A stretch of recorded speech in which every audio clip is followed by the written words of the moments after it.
What it do, what the business is. It is another week in the books. It's the OndeckTV podcast. I am Spike Lou. Man, holla at your boy Animal Brown, Animal_Brown if you're looking for me on social media. Mxtra, where you at? Crickets. Man, he on vacation. He went to go thought it out in Miami. He thought and bopping. He bashed Miami for Memorial Day for 3 minutes on this podcast. Yep. And he's out thought. It left us hanging. Shout out to Mxtra, man. Absolutely. I cut you off. Where are you at on social if anybody's looking for you? No one is, but I'm there. I am Spike Lou. Join me in the Wash Twitter crowd and the Wash Instagram crowd. I'm gonna start going live more. Okay. I may do that. I may start going IG live more. Let me know when you do so I can turn my phone off. I'm gonna add you in. You know, you can add people in. I'm not looking at you on live, dude. I'm way too add old. you in for you. I'm gonna do my little live. What's up, man? Nope. How people do. What you have on deck for the weekend? I came across Jamel Hill's new podcast called The Undisputed. She had some fire interviews on that. Undisputed. Unbothered. Here we go. Damn. Go check that out. That was fire. I finally watched the first episode of Chernobyl. Okay. Chernobyl. It was okay. They gassing it right now. It's a very slow burn, but I could see it building up to be like one of them 7-episode like fire miniseries. So You let me know when it gets good. I will. I'm gonna check out episode 2 through the holiday weekend. What did you have up? Man, not too much this weekend. I forgot to mention, I went to the ball game last week, Braves and Cardinals. Mm-hmm. And I don't know if the Cardinals are that bad or if the Braves are that good, but the Braves dog walked them. And I don't follow baseball enough to know which is which. Yeah, they swept them, I think, the series. I believe. They were killing them. We left in the 7th inning like this is over. It was like 10-1. Shit was crazy. Game was cool though, stadium. You like it? Yeah, the new stadium lit up. You know what I'm saying? They got a nice little history walkthrough that you can kind of look at all the players and retired jerseys and shit. It's real nice. Real nicely put together. And it was bobblehead night, so I had to leave with something. Bobblehead night. Absolutely. Whoever that player was, I don't know who that is. Some Bob Donaldson, Josh Robertson, Ronald. You don't know either. I don't. As you can tell, we don't watch baseball. You botchered the last name. botchered, however you say it. Episode 300, man. The event. Sold out dates, booked and busy. Hey, dude, the RSVPs are gone. Gone. That quick. Gone with the wind. Gone in 60 seconds. Jesus. Shout out to everybody who RSVP'd. Thank you. June 15th. If you didn't hear, it's going down, but now it's too late. Is there going to be like a little special list for the people that didn't get to do it? Who knows, man? You got to stay tuned. We don't know yet. You got to stay tuned to find that out. We may. That's why I haven't responded to those texts yet. So, hey, man, I didn't get an RSVP. Hey, man, you snooze, Sorry. you lose. Nah, you just check back with us. Listen to the podcast. You never know. We may possibly have some additional. This is what we'll say. Everyone that wants to see the 300 episode, we're going to make sure that we service you guys. Okay. Let's do that. That'll work. I like that. We'll make sure that we service all the on-deckers out there that are committed to it. All right, man, let's get to this this episode. We're talking hip-hop documentaries. But first, we got to get to some news. Dr. Dre and Nipsey. All right, so if you've been following Dr. Dre on social media, man, he was caught posing next to a Nipsey Hussle painting in studio with The Game. Now, Dr. Dre, he passed on Nipsey Hussle back in the day when he was trying to get his name out there, and they never really rocked together before. Now, the internet is going ham right now, calling Dre a clout chaser. What do you think? Is this accurate? Absolutely not. I'm sure if Dr. Dre could see the future, he would have signed a lot more artists outside of Nipsey Hussle if he knew how big that he was going to be. I feel like that we should let Dre mourn just as we've let Game come up with the stories that his son was telling him to play Nipsey Hussle and do all of these things. And we also should let Khaled celebrate Nipsey Hussle however he wants to. I think the problem is people are saying, well, I wouldn't do this way if I were Dr. Dre, so he's clout chasing. And that's not necessarily the truth. You rarely see Dr. Dre, and when he does come out, it's not for clout chasing. Dr. Dre has been in billion-dollar deals. Not that this has to do anything with money, but it does have to do with notoriety. No one is going to look at Dr. Dre different if he takes his picture with Nipsey Hussle or if he doesn't. Like, he ain't got no more good in the hood. Like, there's no clout that Dr. Dre can chase. Now, being in the picture with Game kind of take away from it because we know what Game does, but to say that Dr. Dre doesn't have the respect for Nipsey Hussle or doesn't respect the Game, I just don't agree with that. I don't think that he's coming from a place of everybody's talking about this right now. Let me go take a picture with him. Dr. Dre, he doesn't have to do that. Like, he doesn't get anything. It doesn't add to his name anything for doing that. So I think it's more of the internet culture that wants to hop in with a take, or that wants to get somebody out of here, that wants to cancel people. You rarely hear from Dr. Dre. He's not going to come defend himself and not say that this is the case. So an easy target. It's easy to say, oh, he's this and he's that. And I just don't see that. So first, we need to go to the Urban Dictionary for the definition of clout chaser. Let's do it. Clout chaser, a person who tries to feed off others' popularity to benefit themselves. Now, by that definition, this was 100% clout chasing. YG and Master P have both expressed similar sentiments lately in separate interviews. Okay. They both said that people are waving the Nipsey Hussle flag that he really didn't rock with. Okay. They didn't name names, but when you take a look at this, and again, Nipsey is on record saying that Dre wasn't fucking with him. And there's nothing wrong with him not fucking with him. Like, that's a mistake. You know what I'm saying? Dre was in the middle of a $1 billion Beats deal.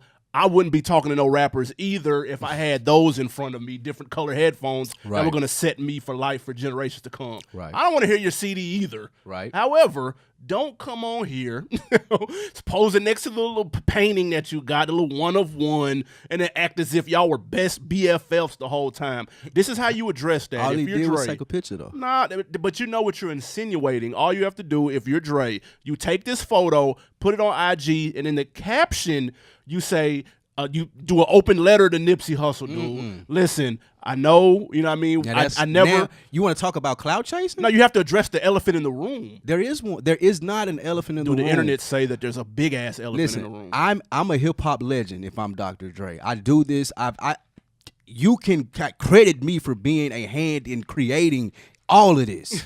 You can do that going back to NWA. So for me to pay my respects to someone who is a very large presence in this culture, to me have seen this happen before with Tupac, there's no way that I'm on here like, well, let me do this because everyone's talking about it. Like, he know what Lauren is going. Like, this happened to him. Right. He was cool with Pac.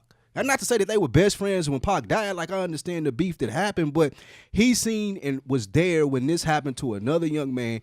All he's doing is addressing the situation is, hey, no, I took this picture. I have enough money to get this one of one. This guy at the bottom, JC Hill, that guy, I'm promoting him. I may have made a mistake with Nipsey. I'm not making a mistake with the artist. I'm not making a mistake of not being around or at least showing my sentiments of how I feel about this or my condolences by taking this picture. I don't think that any way Dre he don't benefit from this. Like, new artists ain't coming to say, well, I want to work with Dre now. He took this picture with Nipsey. If anything, he's smart enough to know taking this picture would receive backlash. Then again, if he was smart enough to know that, then he should have entered in just a handful of characters in the damn caption, and he would have been Gucci. And he could have donated a little 20-piece to the STEM facility that he got going on, and no one would be running your name through the grave. Now you're sitting here working on Detox, and when that shit does drop eventually, when we're 50, people are going to remember how you clout chased when Nipsey passed, and you're going to look like a clown, and nobody's going to want to buy your product anymore. I'm going to jump out on the ledge and say this doesn't even come up if Game's not in this picture. And I would have been, if I'm Dre, the only thing that I'm doing differently here, hey, Jason, hey, scoot over, bro. Just a little bit. Yeah, we're going to get you in there on the next one, but scoot over just a little bit all the way out of this picture so people won't take this the wrong way. Nobody's the problem is Game is in the picture. No, because he do this. He does this every game. He has no shame in clout chasing. Like, this is what I do. This is the reason that I'm relevant right now is clout chasing. Yes, I'm going to chase people and knock them out. I'm going to do anything funny to be relevant on the internet. Yes, I'm clout chasing if I'm Game. This is exactly what I'm doing. If I'm Dr. Dre, I have no reason to. Game is doing a post today about Nipsey. So he says until it's the end of time, and no one has batted an eye. No one has done anything but gave him respect and props for that. Man, Dre took one picture. That's full of shit, and we're looking at Dre like, man, get the fuck out. You look old and washed, bro. That's people. Dre has shit to sell eventually. Maybe not today, maybe not tomorrow, but eventually at some point Dre will be selling something. Game does too. People just ain't buying it. Like, that's the reason he got to post every day about Nipsey. Like, people not buying what you selling no more, dude. So let me go over here. That's clout chasing right there. They was actually cool though. So that's cool. They actually have records together at worst. Listen, man, how many niggas is Dre cool with? I mean, you know what I'm saying? Like people, he shot his shit at Dre, and it didn't work. I'm not gonna fault Dr. Dre for not working with Nipsey while he was alive. No, there's no fault at that though. But that's just him not having the vision and seeing what Nipsey became. And that's cool. A lot of people miss out on visions, and that's fair. Don't take a picture. Don't pose next to the damn photo as if you're paying homage. Now that's like, whack, man. Bro. That's like a nigga coming to us and saying, "Hey, you know what? I got an idea for a podcast." We're like, "Oh yeah, cool story, bro." He do his podcast. He's successful. We're successful. And 15 years from now, something dramatically happens to him, and we can't take a picture next to his picture. No, we'll be clout chasing even in 15 years, 2035 or whatever the fuck year that'll be. That is sick. It'll be a new term for it. I don't see the point in that. That's fake love, dog. Drake rapped about that. That's fake, toxic, macho masculinity. You can't, like, you trying to say that he can't show, like, he may genuinely feel sorry that Nipsey Hussle's not. I'm sure he does genuinely feel sorry that he's not here. A lot of people do. Dr. Dre is not he's a socially awkward fellow. He may think that this is cool, and I don't, like, if he had a track record for doing stuff like this, like Game, then I would definitely see what you're saying, but Dr. Dre doesn't. I think that if he even thought this, he would shy away from taking the picture. That means he's out of touch, is what I'm saying. He may be that. And now we're talking about another thing. I ain't definitely gonna argue on that. All right, let's keep it on the internets. DaBaby, my favorite rapper right now. That's probably everybody. He's the media darling right now. Yeah, I was on him. How long ago was that? He's been tied to 2 videos lately involving altercations. Now, one hit TMZ the other day, which showed his security beating up an allegedly overzealous fan who was asking for a picture, resulting in the man being in a coma. All right. Now, a second incident occurred in a mall in Charlotte when an underground independent artist was sort of mocking DaBaby on Instagram. Oh, he rapped? Yeah. But he ended up catching an L in the middle of the mall. Now, with DaBaby stock as high as it's probably ever been right now, will these incidents help or hurt him in the long run? In the long run, they're going to hurt him. And the reason, I don't know, first of all, I'm not sure, like, he probably one of the luckiest people alive as far as just media and coverage and things that can happen. Things that can happen from what the events is that he created. Now, listen, what I would say is this. It's dangerous to have this false sense of bravado that you're going to come out on top of all of these situations. He's killed a man, beaten a man into a coma, knocked a man out in the Louis V store, walked away from a neighborhood in which they said he shouldn't have been there, but he was able to politic his way out. Right. At some point in time, you started to develop this false sense of security and this machoism as to, I'm the baby, I can do this. And it's cool and it's fun at first until you run into a nigga that ain't as goofy as the nigga was in the Louis Vuitton store. It ain't gonna let you politic with them like you politicked in that neighborhood. There's somebody that's gonna take it more serious than you are, because at the end of the day, for him, this attributes to his rap career. Right. It ain't got nothing to do with anything outside of that. He may run into somebody one day that's willing to take it further than he is. And I think he can rap. I think he's very talented, and at this point in time, he don't need the media shenanigans to get to where he needs to get. So I do think that this is going to take away from him in the long run if he thinks that he's able to continue to come on top in these situations. At some point in time, whether he's manufacturing these situations or not, it's going to be somebody that be like, you know what, I want to try my luck. And it's going to be one time where he like, you know what, I came out on top before, I'm going to continue to come out on top. And it ain't going to end well for nobody. So I don't think that he has to do this anymore. He can stop with the media shenanigans. He can find a way to avoid these situations, because, like, they don't, like, you can avoid that Louis store situation, to be completely honest with you. And he has the talent at this point in his career and the buzz to be able to leave that shit alone. And part of the buzz is this shit right here. 100%. Now, I don't know about helping him in the long term, but in the short term, 100% absolutely. He's people's favorite rapper right now. Is adding stripes to his name. Shout out to me. I've been on him for months now. I tried to tell you want to listen. That's fine. Again, you said this. This happens all the time. Were you on him when we seen him at Revolt in the diaper? First of all, he wasn't at Revolt. He was at South by Southwest. Well, he was somewhere in the diaper. No, I wasn't on him at that point. He wasn't making the music that he was making. Now, here's the thing. A street rapper doing street things that doesn't get you locked up will always end up in a W. People like authentic artists. They like their artists to be about what they say they're about. And in each one of these situations that we've named, he has not started any of this shit. It ain't about the who started it, the though, bro. Walmart shooting. The dude came up to him with the pistol. The two dudes came up to him with this Louis V. The dude was mocking him while he was in line trying to buy some shit. So there nothing. Even the video of him fighting the dude in the concert. The dude came up to him and tried to fight him, and then he got knocked out. So like, dude. This nigga's like Thug. Listen, when the BET Awards came out and Thug of the Year category is up, this nigga got that hands down. Tell you only get so many wins, dude. Like he is, but he's taken L's before. That's the thing.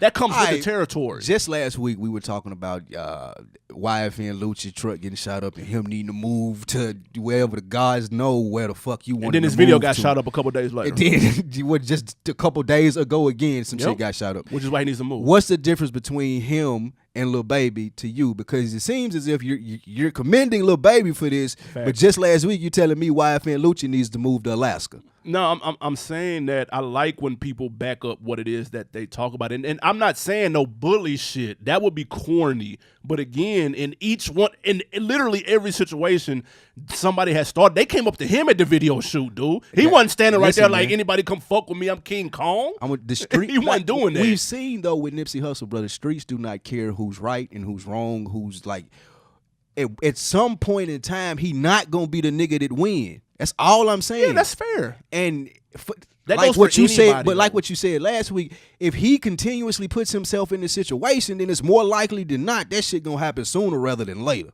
All I'm saying is, if YFN Lucci need to move town, this nigga need to watch where the fuck he going. Like how you keep running into this shit. That's a how fact. Nigga run up on you in Walmart and you gotta kill him. Yeah, like. But that was before. That was before a lot of shit. That was before a deal. That's true. That was before a lot absolutely of true. Well, to that point, if a nigga like. How you running up on a nigga flat out in the LV store though? Like, come on, bro. First of all, who knew they had a Louis V store in Charlotte? No, don't do Charlotte like that. I didn't know that. I didn't know that though. Charlotte like I didn't know that. That's what I'm saying. Charlotte's legit. Nah, I haven't been to Charlotte in years, but I didn't know they had a fucking legit. Louis store though. It's legit. They shaking it then, but I will say this though, and this rings true. This was the fact back when Eazy-E said it. Any pub is good pub. I'm not gonna say any because I mean if you came like a rape charge and you donezo, but 98% of pub is good pub, and especially in this day of social media, like this is people don't even need to know your record now or your record, your music, your name can be bigger than that shit, and that can hold way more weight. Shout out Black Youngster. That's what I'm saying, and so people, you can get endorsements. It's so many revenue streams. He is going to cook. He's going to be on the cover of XXL. He's a fucking lock if he doesn't pass it off. You know what I'm saying? And shout out to me for calling it. That's really the moral of all of this. Shout out to me for calling him months ago. I tried to tell niggas, now you see videos and shit on YouTube and Louis V stores, and now he's the realest rapper walking. Listen, guys, I said this, okay? Listen to Animal Brown next time. I just want him to be careful. That's all. I do too. I just want him to be careful. I do too, but I mean, just because a nigga finish shit, he not starting nothing. Like, what you ain't gonna do? I'm not even engaging with a nigga like that, man. Like that's why a nigga 6'5", 300 pounds is with me. Like I ain't shit. I ain't even recording it, nigga. You just gonna lay there. But back to the video in Louis V though. Man, yeah, and that like, almost seemed like no, it didn't, man. Bro, when they turned the funniest this part, nigga, though, this was one of the goofiest niggas on earth. Look at DaBaby, y'all. Look at him. Man, bro, don't nobody. Like, especially a nigga that's ready to fight. Like, if you ready to fight, you ain't doing all that goofy. Like, look at DaBaby, y'all. He looked like the type of dude that would have got knocked out. No, but the funniest part, though, when DaBaby had the phone on him, and he was like, "Where you going, bro?" He backing up, tripping over the little table and shit. He tried to whip his phone out like that was gonna protect him from getting whooped. Like that was Captain America's shield or something. Like nigga, like no, dude, you're not gonna record none of it. None of this will matter, dude. You have to take his L.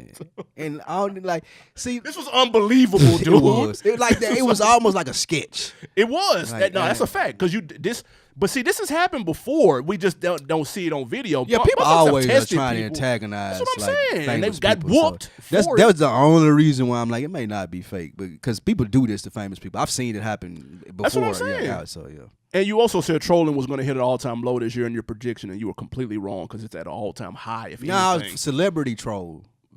Who you calling the Oh, troll you talking about here? because you saying coming from the person that's Yeah, owned. the big person. Not okay. Not the I said clout chaser. Tekashi was gonna kill it for his people. Gotcha. The niggas like him gonna forever exist. That nigga that got knocked out in Charlotte.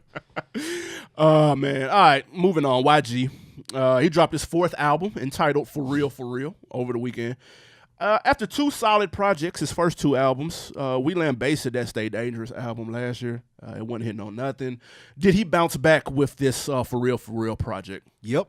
I think YG is continuing, even though the last album wasn't as good as the first one, to me, YG one of the best storytellers in album, like putting together an album, making it sound cohesive. He's one of the best that we have of the new generation. I don't think he gets enough credit for that. People like to attribute the wild antics and the crazy dressing to YG. Is like the white socks and church shoes and white socks. I like the song too. Yep. But I do think that YG is solidifying himself as to why record labels pay him so much attention. I know sometimes people ask, they're not fans of YG, well, why you see so many YG videos and why is he so popping and this and that? Because I think that he fits the bill every time. And even though I didn't like the second album, the people that fuck with YG really heavy, and West Coast people seem to fuck with that album heavy. Which one? Stay Dangerous? Yeah. That's his 3rd. Excuse me, 3rd. Yeah. I just feel like that YG's able to bring it every time that he comes out with something that's YG, and I think that he fits California well.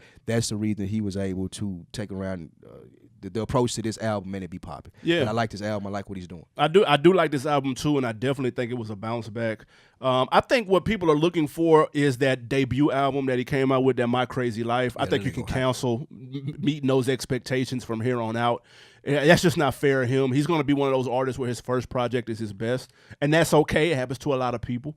But I do like this project. I think he's got some good records on here, though. Like, what's the name of the joint? The Heart to Heart with Meek is probably his that's probably his best verse ever. Man, it's a fire-ass verse. I even like some of the up-tempo like dance records and shit. Like, I'm not mad at that. Good hooks, like it's not as perfect. Real, yeah. It's good hooks.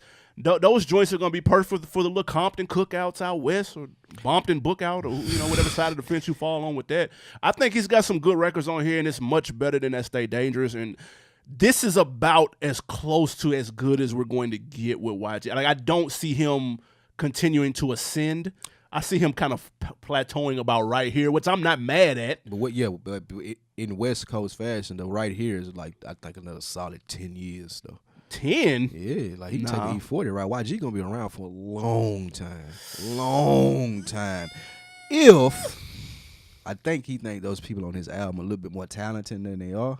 Them features one Nathaniel. Yeah, he has some questionable features on there. Some slaw features on there. He has some slaw singles. Features. You hate that single. The Go Loco with Tiger, that's trash.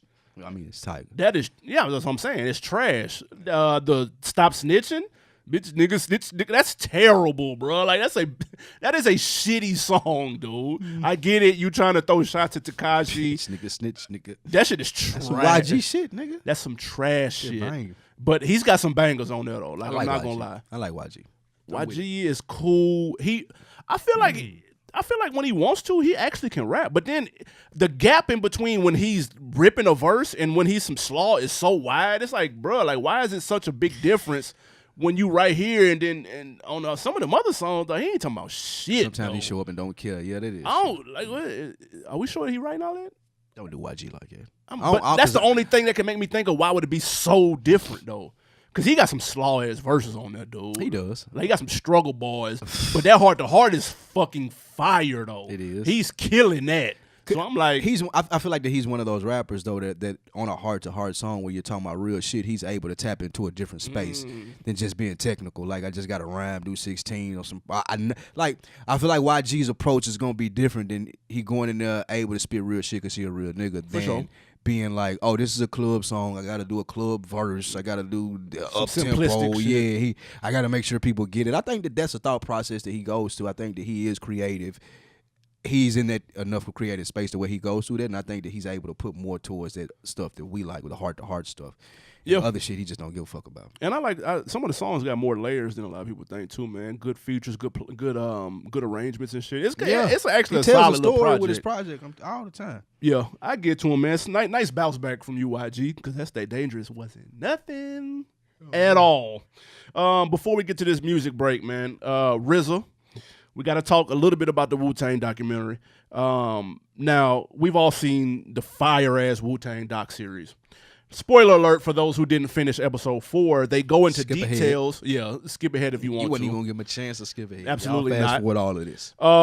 They go into detail about the $2 million Wu album that came out a couple of years ago. Now, it turns out that RZA linked up with an international underground rapper that he met while touring several years back, and they were the masterminds of the project, and the actual members of Wu-Tang weren't aware of what they were recording verses for.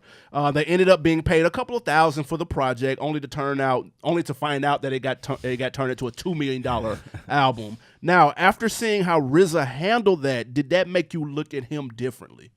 Absolutely not. I think from how they started the documentary and how he put together the Wu-Tang, being the brains behind the situation, he's always been acknowledged as the leader of the Wu-Tang clan. By the time that they had gotten to the place where this $2 million album was being made and recorded, it took 5 years to collect all of the verses and to put it together. They even said on the documentary, we didn't hear 36 Chambers. We was just doing verses. We didn't know what RZA was putting together. He was on some mad scientist shit. Right. I feel like RZA's he's a forward thinker. And I credit the deal that they got with Loud Records. Yep. I credit just the Wu-Tang mixing the culture of the Asian and black culture like that with the rap, and just how he did everything was innovative. And I think that held through and true to this. I don't think that the rest of those guys were at a place where they could process what he was trying to do, and that was sell it as an art piece. Right. Like, I feel like, and I heard Ghostface say, if we knew that it was going to be an album, I would have asked for more money. Of course.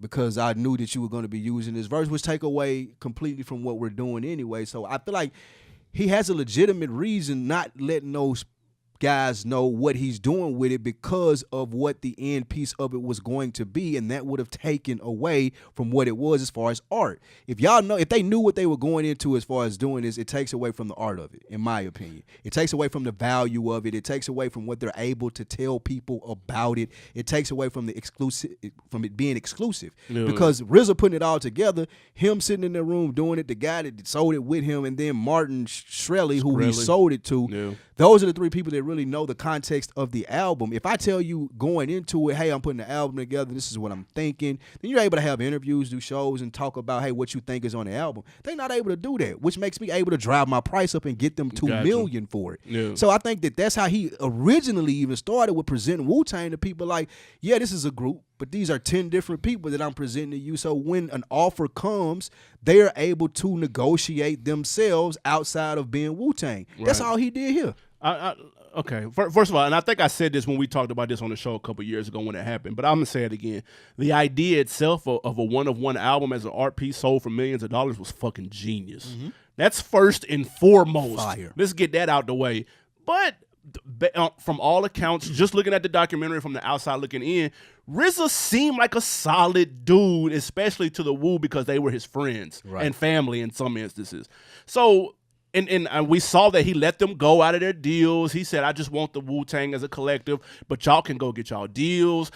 You talk to any veteran artist in the game, it's not that simple to get let out of your deal. Like, it's never been that easy, dude. Mm-hmm. We done seen people go on campaigns, free me, I'm not putting shit out, complain on social media, retire, the whole nine. So that's what was confusing about how he handled it.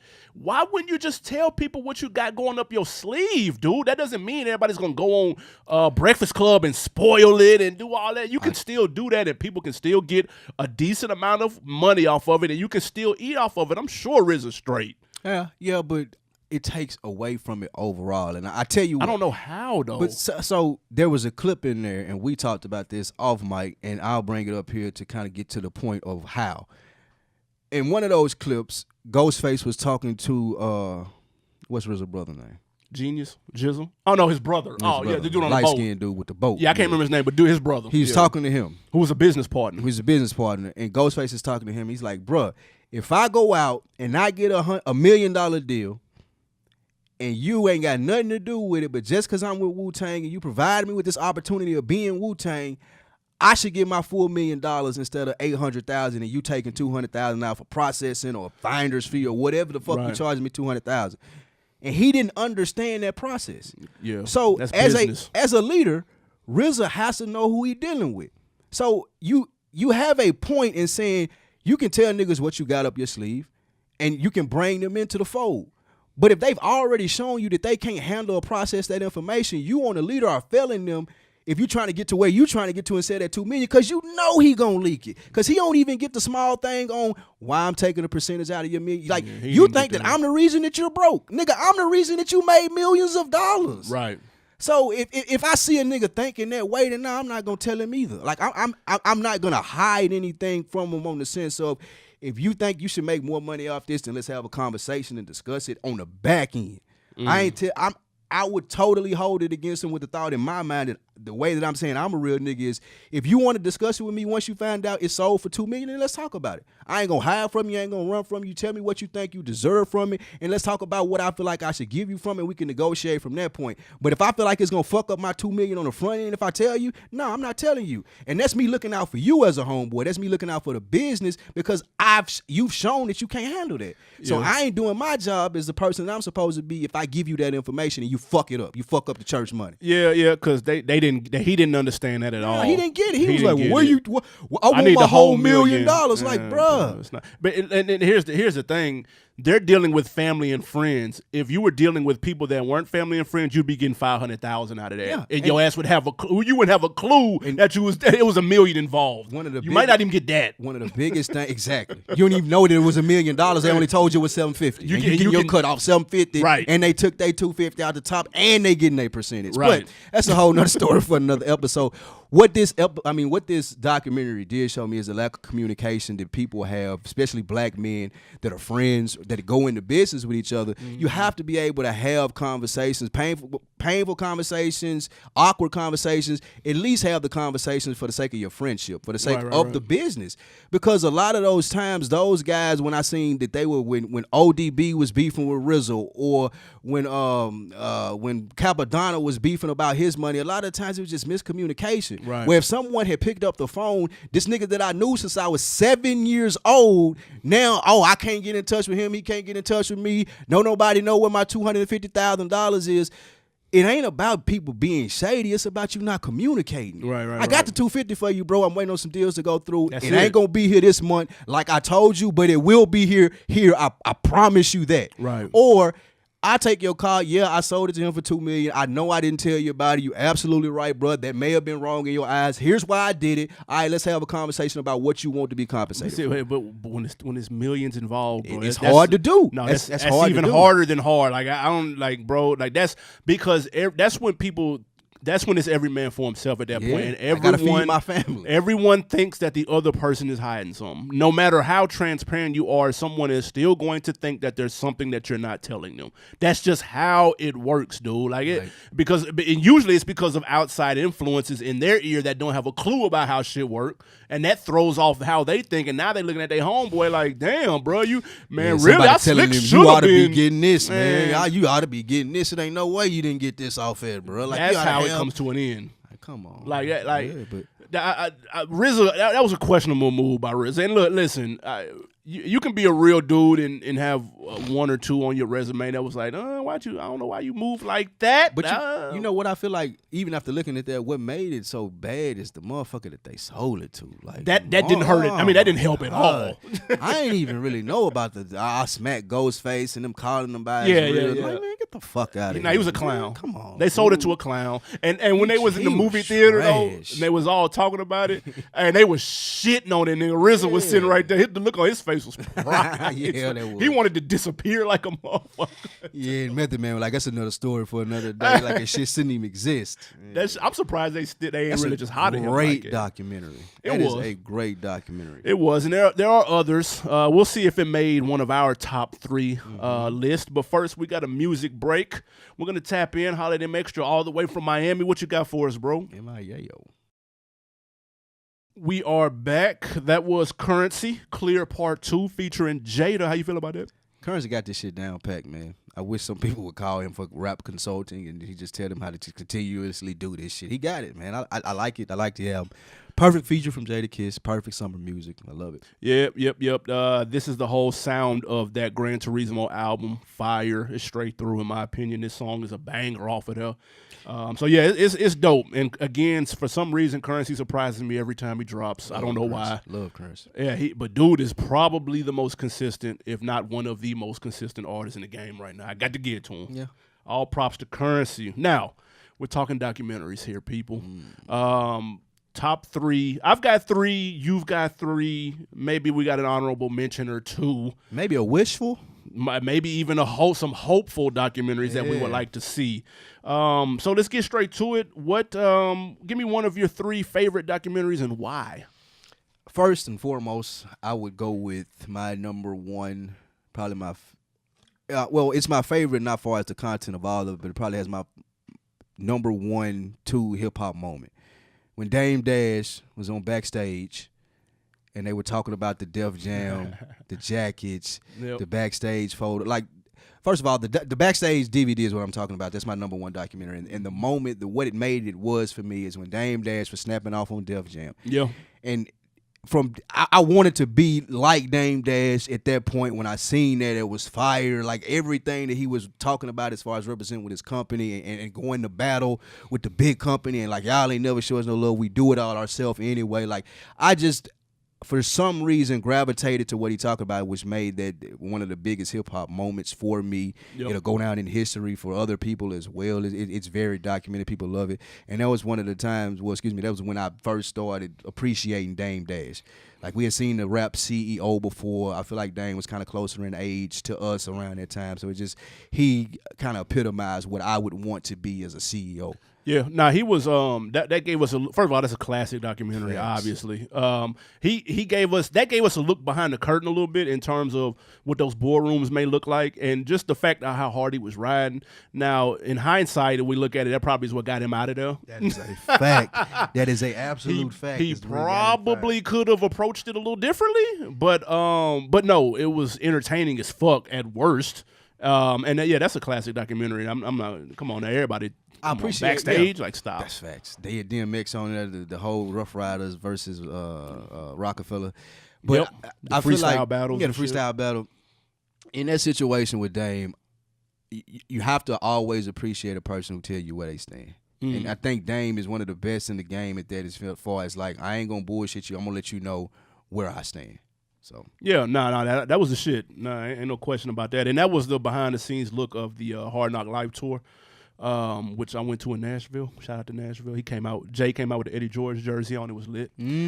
All right, my documentary. It was in '95. What? Man, that shit was old as hell. Jesus Christ. Man, my favorite documentary. I'm gonna start off with my favorite, Tupac Resurrection. It's my 100% absolute favorite hip hop documentary of all time. It's really cheat code. It's the GOAT. You slick took all the good documentaries in show prep. You said, "Oh, these are mine." You should take all the top documentaries. I can't help it. This shit is I've probably watched this 10 times, easily. This is the quintessential Tupac. If you've got a little nephew, or if you've got somebody older, maybe Mom Dukes or something that isn't really like, I don't get the Tupac way. What is it? Pop this in and let them watch that, and they're gonna walk away like, oh, I get it now. And the fact that they were able to chop up his own vocals from his own interviews to tell the story and then not sound bootleg or anything right. like that. You can tell this a little bit. This may be from one interview. You can tell, but it was edited very well. And to have him narrate his own story was not only eerie, but it was just a really dope representation of him. And I thought it was super accurate. You got a little bit of everything. You know what I'm saying? All facets of Tupac. He's a very complex person. you could have easily done a Roots length documentary on him, 3 tapes long, been 5 hours long and shit. But I think they got enough information in this. Matter of fact, as we're talking about it, I need to watch it again. I ain't seen it in about 2 years. I need to run it back. That shit is fire. If you haven't seen it and you're listening to this podcast, which means you fuck with hip hop, you need to go get to that ASAP. I'll send you my DVD. I don't believe you still got the DVD from. Absolutely, I definitely still got the DVD. Yeah, that's one of the best documentaries I feel like has ever been done. I'm a big Tupac fan. If you are a big Tupac fan, then you're familiar with this and you know that. Like the narration with his voice was an awesome add to it. Like it's very dope that they were able to do that. And I remember it came out in theaters, right? I saw it in I theaters. remember going to see that in the theaters and how packed it was and just like how engaged and how everybody was wanted to see it. It wasn't no talking back to the screen. It was like people were locked on to every word. Yep. And I agree with you. If you want somebody to try and understand the big with Tupac, why was he this? Why was he that? Listening to that in his own words was just that's something that can not fully explain, but kind of give you an idea as to how he encaptured so many people. That's the best Tupac content that you're gonna find. Period. Other than Me Against the World. Nah, well, I'm referring to movies. Video. Okay, gotcha. Yes, not albums. Okay. What you got? What's your second favorite? My next one is gonna be because this sort of hit with me like the Wu-Tang would hit with the guys up north when they start listening to this, and this is The Art of Organized Noise, telling the story of the Dungeon family producers, Rico Wade, Sleepy Brown, and just going, and Ray Murray. I don't want to forget Ray, and just going into how they created a sound for the South when the sound hadn't really been established. You had Ghetto Boys and you had Scarface prior to them, but when you have Outkast and you have Dungeon Family, that's a whole nother Goody Mob, conscious rap type, Southern still fly, playalistic type thing to play off the album that wasn't being done before. They took a lot of soul, added it to the music, made it digestible for people who didn't like the boom bap rap, which is why I didn't gravitate to Wu-Tang and the stuff that sounded too New Yorkish. Is because I had this soulful, slow down alternative over beats that I liked and that more were a Southern attitude. So the Organized Noise really opened up a lot of doors as far as seeing things being behind the scenes with Outkast, the early days of who was all in the Dungeon family, Goody Mob, CeeLo, early days, the early Future, Meathead, and all of the stuff that kind of contributed to everybody's favorite Southern artists, the T.I.s, the Killer Mikes, Outkast as a whole, Scarface, Rick Ross. All of those people kind of came from the tree of what Organized Noise did and making Southern rap what it was. Yeah, that's a solid documentary. It put me up on a lot of game about their influence, which it shouldn't be denied. That you got to remember they've also done like R&B shit. You know what I'm saying? It ain't even just limited to rap. So Organized Noise, they're popping. We were lucky enough to hit Combat Jack interview when they were being interviewed with really them good. Down here in Atlanta. That was super dope. Rico Great Wade, experience. Sleepy. Rico Wade got stories for days and days and days. That's not gonna fit in one documentary or one interview. Rico Wade said that they originated Making It Rain.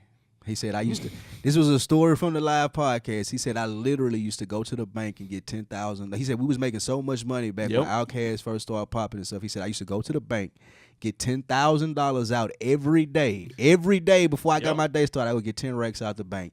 And we'd go to the strip club, we'd eat wings and throw the money up in the sky. And go to the mall, get fresh, whatever we had left, we'd throw the shit up in the air. He said this was before people was making it rain. This was like 94, 92, 93. Early in the game. Cool story, bro. Yeah, nah. Shout out to that documentary. That's a good one. Is that still on Netflix, I wonder? I don't know. I think it is. Okay. I haven't looked at it in a while, but I think it is.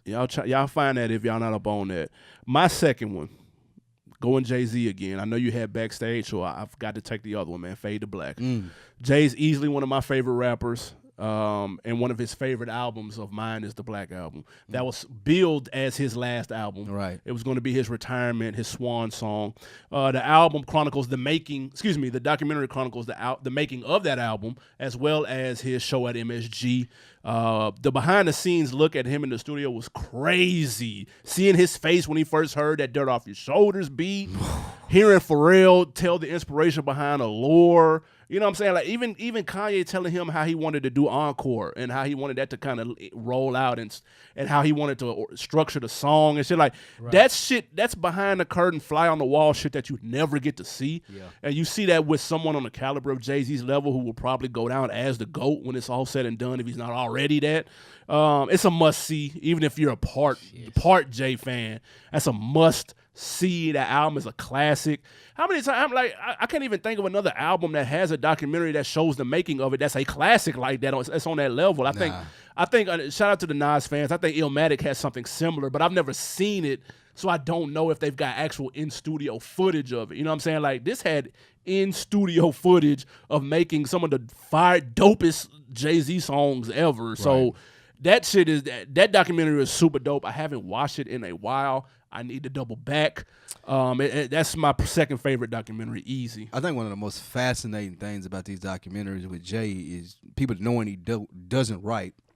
Mm-hmm. When you see him first listen to the Timberland beat, when you see the look on his face, that shit was crazy. Was it Pharrell or Kanye that came in with the Allure beat? That was Pharrell. And he was like, I could not make the album. Who was saying I could not make the album? You talking about this is going to be the last album? Was it Pharrell? Yeah, that was Pharrell. He was like, this is your Godfather. Oh, my that shit. God. That scene right there was fucking fire. Even him. And then the Allure came on. Come on. And it was everything that Pharrell described it to be. Yeah, and it was there with doom, doom, doom, doom. And Jay was like, oh, shit, this nigga wasn't lying. Just to see the look on the creative's face when he's creating like that shit is like priceless. And I was very appreciative as a Jay-Z fan of him letting us in on this. I think it's one of the best documentaries, and like you said, taking us through a classic piece of art, like putting us in a booth with him, letting us see his expressions, his initial expressions when he first hear it. That's something that you can, like you say, to be a fly on the wall for that. That's always dope. And you can find those clips on YouTube as well. Yeah. Easy. What you got? Mine. What's your third one? Is a cheat code kind of, so it's not a singular, but it's the Beef 3 documentary. Oh, okay. Yeah, no, that count. And I'll tell you what we had on there. This was Twista versus Bone. You can left that one out. Chingy versus Nelly. Do you remember the Chingy versus Nelly beat? Yeah, I do. Lil Scrappy versus the Orlando Police. I don't even remember that part, to be honest. Yeah, you can skip that. But the reason why we're here, Ludacris versus T.I. as well. Okay, it was that was popping. It was all right. I mean, that was popping. Lil Flip versus T.I. That was classic. That was classic TV, DVD, classic beef. Listen to Clifford Harris talk about beating him up, the chasing around the car, like classic. All of it. God, that was good, man. That was fucking good. And I'm a big T.I. fan. We never heard from Lil Flip again after that. No. Don't know what happened to Lil Flip. I think he just put an album out last week. Who knows? Yeah. But just the whole is like being immersed in that and being able to see what T.I. was thinking. And T.I. a funny dude, man. Even when he ain't trying to be funny at all, like T.I. funny as hell. And just to hear him talk about this Lil Flip beef and to see how it played out, the whole leprechaun outfit shit, like it's fucking. Don't sleep on Lil Flip was funny. Lil Flip was funny. No, he was funny. He was. Okay, gangster. All right, gangster with the big goal. Like I give it to him. But that was probably my favorite part of it. You also had the game when he was beefing with Yuck Mouth or who knows what. Yeah. And the game when he was beefing with G-Unit with the G-Unit shit. That was really good. The game, like I said, he been doing this shit for years. He been clout chasing and fucking knowing how to stay in the limelight for doing absolutely nothing with rapping for years. And this was like to that. I think this was a classic DVD. This is when you used to go to the bootleg, man, and you were looking for the DVDs. You need that new beef. You need that new smack. I need that new beef. I need all of that. What did French have? What was the shit that French had? I can't even think of the name of his. Somebody's yelling at. Fuck, I can't remember. I can't think of the name of it. With French DVDs, like all of those. That's gonna bother me. This was during that time, and this just brings up memories even looking at the clips from it. So that's mine, the Beef 3. Yeah, the Beef series. And what was that on BET? Was that just the series? Yeah, they broken like up? Spinned off of it. Yeah, but they kind of fucked it up. As BET is known to do. That's whack. As BET is known to do. Man, I know. Shout out to my guy Big Jeff. I know he is screaming at us for them French Montana DVDs. I know he is about to crash his damn car right now off of that shit, but I can't remember what it is. Maybe we'll get that when we get back to the break. Right. My last one is probably the most recent out of all of the ones we've talked about, the Defiant ones on HBO. HBO or Showtime, I can't remember. that told the story of Jimmy Iovine, who of course runs Interscope, and Dr. Dre. And it tells their stories separately, and then it combines them when they meet in the mid-'90s and takes it from there on to how they came up with beats and all of that type of shit. And there's so much throwback footage in there. I'm talking about throwback NWA shit, in studio shit, a lot of things that we had never seen before. Let me speak for myself. A lot of things that I had never seen before. And when you mix that in with the modern day cinematic camera work that they had in there, it just worked on all levels. And to see where a cat like Dre has come from to now, knowing what we know now and to where he ended up, that shit is bananas. It's a 4-part series. It was phenomenal. Bro, it was everything. Like that almost kicked off.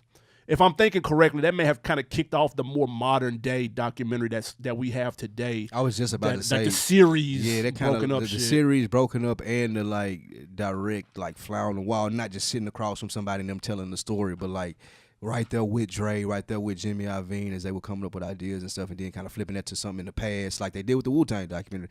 That kind of, I think, set that format. The format's fire. They bodied it, just knowing some stuff about Jimmy Iovine that we didn't know, and also Dre. Some of the stuff about Dre, that's probably one of my favorites as well. I need to double back on that. I haven't looked at that in a while, so I definitely want to watch that. Yeah, that shit was amazing. Cocaine City was the name of Cocaine. I thought it was Coke Boys. I was gonna say Cocaine City. You're right. Yeah. That Defiant Ones is a must-watch TV. Honorable mentions for me, I'm gonna say Can't Stop, Won't Stop, the Puff Bad Boy documentary on Apple that chronicled the behind the scenes of the 20th anniversary Bad Boy tour. That was super dope. That was really good. Rapture on Netflix. Two of my favorite episodes was 2 Chainz and the T.I. episode. Showed 2 Chainz putting the tour on even though he fucked his leg up. I gained a whole new respect for 2 Chainz and how we continue to do the tour. And it also spoke about T.I.'s activism and stuff. And then my final one is Murder Rap, which is the Tupac and Biggie cases kind of, for me, wrapped up in a nutshell. The cop who was kicked off of the case pretty much solved both of them, and in doing so, he even addressed some of the top conspiracies. He explained why those weren't true, and then he went into what actually is to believe to have happened with receipts and the whole nine. So Murder Rap, to me, my mind was blown watching that documentary. You're convinced that he knows he did it. Yeah, no, that was it. Yeah, no, that was it. Because he brought the receipts and he had proof and he had multiple people saying the same thing that didn't know each other in different rooms, and all of the stories start to connect, and it pretty much laid out what happened. It's the Crip dude that did it. That's what he said, right? The dude that they beat up, yeah, Orlando. Yeah, okay. Yeah, I mean, he was a trigger man, yeah. But that's a classic. I need to watch that. Any honorable mentions? Honorable mentions for me, moments in one, when Boosie was counting the money, he said, "You see a 20-ounce pussy." When he was yeah. But like, yeah, and he was throwing it on the ground. I think it was on the Smack DVD. I'm not sure. BMF Smack DVD. When Mxtra was talking about like we don't fight over nothing, the world is ours. That's, I think, what put BMF on the map to the underground mainstream, map. And then it put them on the map as far as the feds as well, which got them in jail. Yeah, we get snacks in the Range Rover. Yeah, all of that. But another honorable mention and one that I feel like they had too many for me to put on mine, but the Noisy series. Oh, yeah, those are pretty good. A lot of people don't like those, though. They say they're exploiting them. But the reason that I would say it now is because I would want people that haven't seen it to check it out and see what they think. Do they think it's exploitive? The Noisy Atlanta, the Noisy Chicago. Yep. The Noisy Compton. Bay Area. Compton, and then they did one in the Bay Area, too. Yeah. All of those are...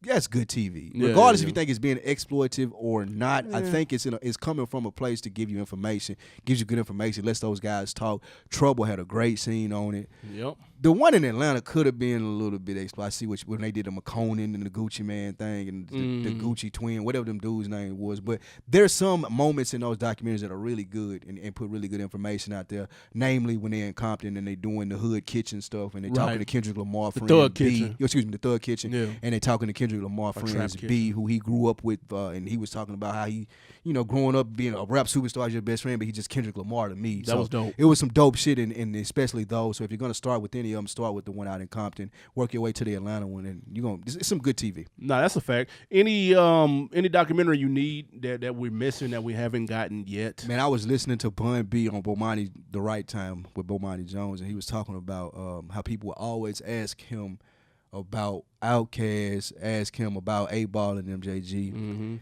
There needs to be a documentary chronicling like Southern hip hop roots.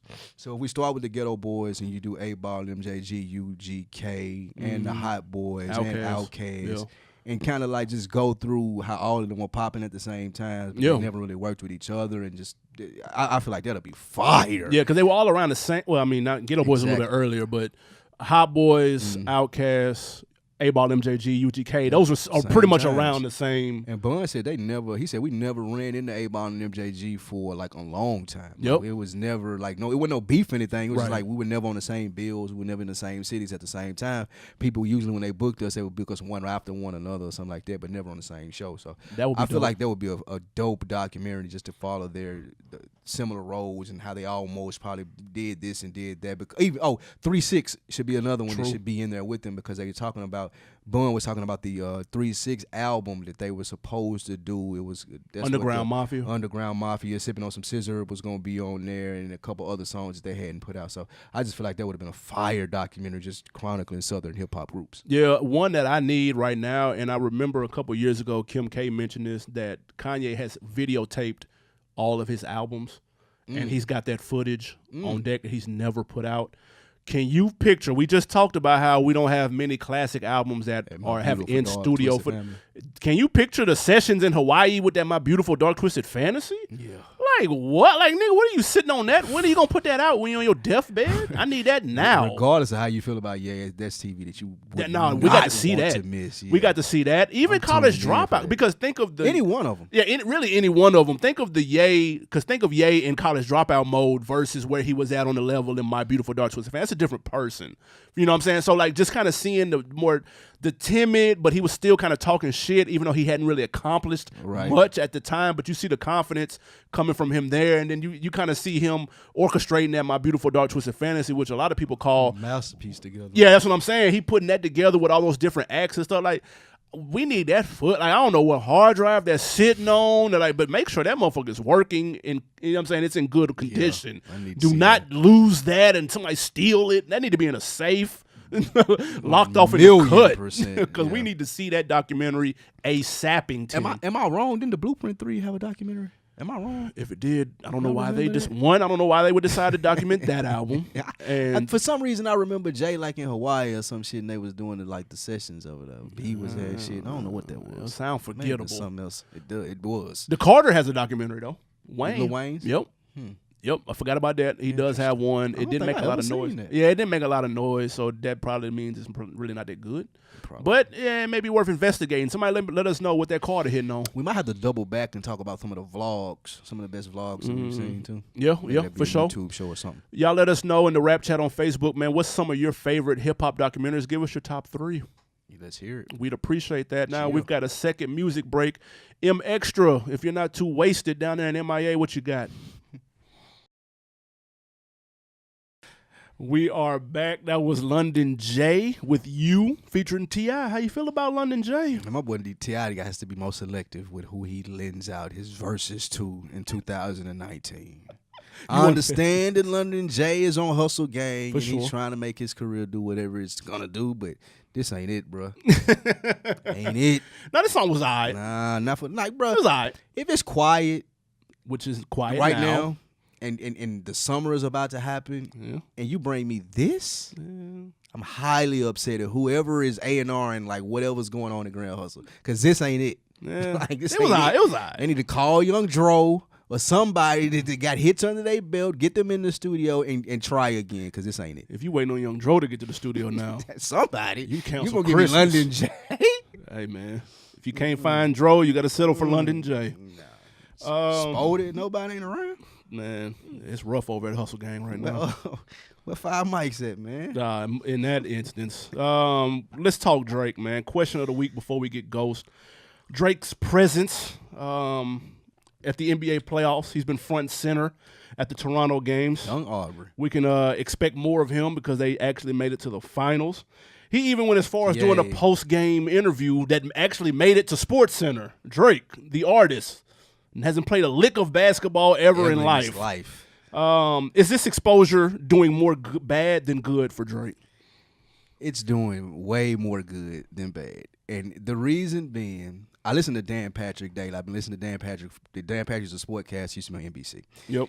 He probably knows 2 hip-hop artists. He talked about Drake for 3 days on his nationally syndicated podcast. It reaches out to everybody. And he admitted that he didn't know a Drake song, which I feel like he was flogging. Clearly. But people have been talking about Drake. He's been on SportsCenter. Like, they've been talking about him on SportsCenter like every hour on the hour. And Drake said he was taking a break this year, and that was taking a break from music. I think that he's going to continue to capitalize and figure out, all right, I don't have to even go to the studio. What I'm going to do is make these waves where people are looking, people are talking. The NBA Finals, the most popular sport on social media is the NBA. They get more engagement than the NFL, MLS, anybody else. They get all the engagement on social media. So if the finals are going on, the Eastern Conference Finals are going on, I'm sitting right here courtside. I want people talking about me. He finding out Drake is being brilliant at marketing without doing his day job, and that's rapping, what he's best at, which was rapping. Now you look up and you're seeing him everywhere. They talking about him everywhere. He's all over SportsCenter. Is Drake good or bad for the game? Great for me if I'm Drake and OVO. I don't care what y'all think. If I'm great or bad, I'm walking, and he plays into it too. Like the nigga was dressed like Tupac from above the rim for Game 6. Like Drake he's the ultimate troll. He's corny, but he knows how to do it well. Like anybody that hates on him or says that, like, man, I don't like that. Like, what you can't like hip hop because it's like this is what it's about. Like putting yourself on Front Street, making a dollar off your name, and he ain't got to work hard at it. First of all, for those that don't remember, he's a global ambassador for the Toronto Raptors. He works for them. Yeah, technically he works for them. So that's one reason of course, he'd get them seats anyway, obviously, but he's also working with Toronto in that aspect. That's why he's on stage, outside in a little park or whatever. But anyway, this is 100% working in his favor. What people don't realize, though, is that in Game 5, or maybe Game 4 in Toronto, that actually kind of got this brewing a little bit because he was rubbing the coach's shoulders and doing all that. That hoodie he had on was a new collaboration with the clothing line D Squared. That's a new drop that just happened the other day. That hoodie is $589. And I have seen Drake in that hoodie on the sidelines in the media cycle for the last 72 hours, dude. Top so story. if you think that them hoodies didn't sell the fuck out immediately, or if they haven't completely out, they damn near sold out, you're fooling yourself, dude. And that's all super dope marketing for free. Promo for free. I ain't got to put no single out, no album out. It doesn't matter. I can prance up and down the sidelines like I'm Spike Lee, because we've all seen it before. We've seen Spike Lee do shit. People have done play this with before. the players and shit. He's so playing into this. This is perfect for him. We see other people trying to copy. We saw you, Gucci man. Nice try. Yeah, nice try, Gucci man. Gucci man. Man, listen, and that's your man. If I'm E40, I got my people on the phone right now. Look, every Warriors thing, like y'all, I want to do interviews. He already sit courtside. He been doing it for a couple of years. They're going to be looking for, all right, Drake's a popular rapper over here. Mainstream America and media is going to be looking for the rival to that. E40 been right there holding it down. It's not going to be E40. I would have my people on that if I were E40. But I better call somebody else. I don't know if he can hold it up. No, he can't. I don't know that. Shout out to E40. He's a legend and all of that. But if you he been there, you think he gonna get SportsCenter and Dan Patrick coverage? He done been on there before. I don't know about Dan Patrick, Yeah, but he's been on SportsCenter before E40 It has. was a slow news day on that day. Shout out to E40. That's my guy. He's gonna be right there. The Drake and E40 song is coming. The We final song. We don't need that either. It's coming. I'm telling you. I'll pass. Before we get out of here, on Decker of the Week is everybody who RSVP'd. Shout out to all of y'all. Everybody who sold the show out. All 5,000 of y'all. Yeah, appreciate that. Stadium status. No, but we appreciate that. Again, follow our Instagrams and Twitters at OndeckTV Podcast for information. Maybe some more seats pop up. Maybe some more seats pop up. Maybe some giveaways start to happen. Maybe you start seeing merch. Maybe. You never know. All of these things are about to happen. So stay tuned to the OndeckTV Podcast Instagram page. Stay tuned to the OndeckTV Podcast Twitter page. Continue to watch the YouTube videos. Like I said, we may even go live, ask a hip hop trivia question, and give you a bottle You or never something know. for it, whatever it may be. We're just trying to do a big build up to episode 300. We want to get some momentum going into it. And we want the On-Deckers to help us with that. So with that being said, you're going to see a lot more activity from us. So make sure you guys join us in that activity, and you'll get some cool things from it. 100%. Now, before we get out of here, some new music out. Of course, YG, For Real, For Real. Y'all check that out. Let us know what you think. Moneybag Yo, Forever Moneybag Yo, Heartless. aight. That's not bad. It's all right. It's good gym music. If you're on a treadmill or something. Elliptical. Everybody from Memphis sounded like starting to me. It's starting to sound like it. Like, I mean, but Moneybag Yo is a little repetitive in the shit he be talking about. he sound like Dolph to me. Not His quite. last album, he kind of sounded like Dolph. Possible. Also, coming out this week, this Friday, Denzel Curry. We played his joint the other week, Ricky. He's got a new tape called Zoo. It's coming out. Z-U-U is how it's spelled. So I'm interested to see what that's hitting on. Should be pretty good. Other than that, it's pretty slow. Unless somebody drops under this holiday weekend. Surprise holiday album. You never know. What do you got on deck for the holiday? You cooking out? What you gonna do? No, absolutely not. Man, I'm chilling. I'm trying to get my rest in. Working on plan, plot, strategize. You about to hit the PJ? Yeah, absolutely, man. I gotta get on the tarmac. Get in the tarmac? If that's what I don't even know if that's called. No. But get on the PJ. Got a car taking you out there? Yeah, all that. Yeah, the Uber Black. Uber Black. Think that's, yeah, X. yeah, that's X the or one. Black? Yeah, Black. Yeah, that's the one. Okay. None of that shit. I will be on a flight though. Going to Milan. It should be fun. Going to Milan. Never been to Italy. Nice. This will be good. Eat some pizza. What they eat? Pasta and shit. What is that? I think the Italians do eat pasta. There we go. They call it gravy. The What? spaghetti sauce, they call it gravy, not marinara sauce. Nah, that's some So slaw. have some culture while you're there. call the marinara sauce gravy. I don't think I'll be doing that shit. I got some Gucci for you to fit in over there. I don't need it. I can't fit any of that shit. I don't want any of that European cut shit. I can't do it. You're right about that. Again, y'all holler at us on Facebook, Instagram, and leave a comment on iTunes. Follow the YouTube, youtube.com/OndeckTV podcast. Y'all subscribe to the YouTube page. As a matter of fact, Okay. there's a way that you could do a giveaway on YouTube. And if you guys subscribe and you comment on the pictures or something like that, we'll select a comment. Okay. And we will give you a free bottle On this episode. of one of the sponsors. They got to comment on this episode. You have to though. comment on this episode. We will select a comment from whatever comments are there, and we will send you, we'll get your information, For sure. and we will send you a bottle of our official 300th episode live On Deck TV sponsored alcohol. All right. That's what we'll do. Fair enough. All right? We'll see y'all next week, man. Episode 302. Holla. Let's go.